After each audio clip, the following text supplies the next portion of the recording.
te veut. Pourquoi tout le monde te veut. Mathieu. Oh, Mathieu, tout le monde te veut. Pourquoi Dieu. Ouais, lui qui va gagner ça là.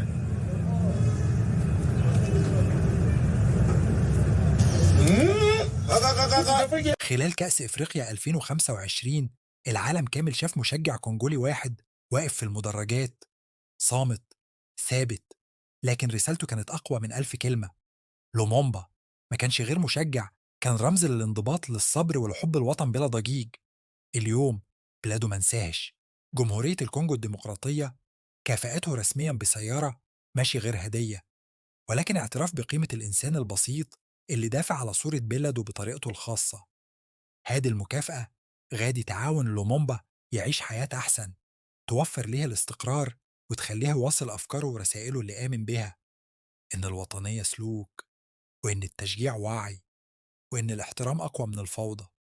قصة لومومبا كتعلمنا بلي أي واحد فينا يقدر يترك أثر ولو كان واقف في صمت، لأن بعض المواقف كتغير الحياة. في الأقصر راح يجدد البطاقة بتاعته، الراجل المسن كان عنده 92 سنة، الموظف قال له أنت ميت من 10 سنين. هو واقف مذهول مش مصدق، قال أكيد في حاجة غلط حصلت، لكن طلع فعلا إن هو ميت من 10 سنين. يطبعها لهم على قورته، عامل زي اللي جاب شبكة غالية لعروسته ورايح جاي يذلها بيها، ورايح جاي يقول للمغاربة معقولة؟ ما قعدنا في فندق 4 نجوم واحنا فكروا يا كابتن حسام 7 نجوم. ده المغرب حتى بينزلوا له بيف وتشيكن بس. فين الكسكسي يا مغاربة؟ حسام حسن خد الحجج في حتة تانية خالص. Twinkle twinkle 7 ستار. يس 7 ستار. انت بقى افريقيا. ولما نروح كاس العالم وتاتي نفس الامور. يس 7 ستار. طب وانت يا كابتن حسام بعد ما قعدت شهر في المغرب اكتشفت ان المغرب كلها ناموس؟ فخور بالسبع نجوم اللي هنا. الاستاذ ابراهيم حسن يقول لهم على فكره انتوا ولا مره خدتوا بطوله. Every day, people juggle so many different tools just to get work done. A simple task turns into a Nobody can make again the same danger.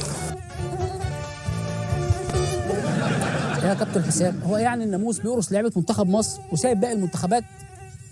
بعدين يعني انت اتكلمت على ناموس السنغال، بس شكلك كده نسيت بعوض ماتش نيجيريا. لا يا كابتن حسام انشف كده، امال لسه قدامنا سناجم في ماتش ايران في امريكا.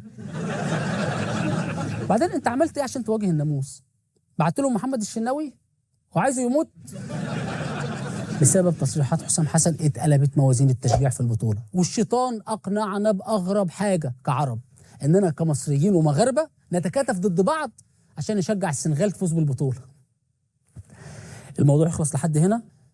فجأة الجمهور المغربي بدأ يصفر صفيرات استهجان على عزف النشيد الوطني. الايام اللي فاتت الحقيقه واحد بلوجر امريكي اسمه ايه؟ شوز بيدو ده ولا ما اعرفش ايه ده، بيعمل ايه بالظبط يعني؟ هو اسمه سبيد. الراجل ده بيعمل ايه؟ بلوجر يعني ايه يعني؟ بيعمل ايه؟ انا ما اعرفش. هو ده الشاب الاسمر الجميل اللي بيطلع ساكت خالص بيقوم باصص ويعمل كده بايده؟ لا ده واحد تاني. اقدر اقول لكم عنه ان هو ابن بلد قوي، يعني واد امريكاني ابن بلد. النهارده كان في القاهره في الجيزه. بدأ من الأهرامات. زار منطقة أهرامات الجيزة. بقول لك مش عارف شوز بيدو ده عامل ايه؟ ده نزل أكل كشري من الشارع واتصدم من الطعم. محل ابو كشري بتاع ابو طارق. دعاية زي ما احنا بنقول كده، دعاية مجانية. قال إن اللي شافه أكبر من أي وصف. سبيد. سبيد اي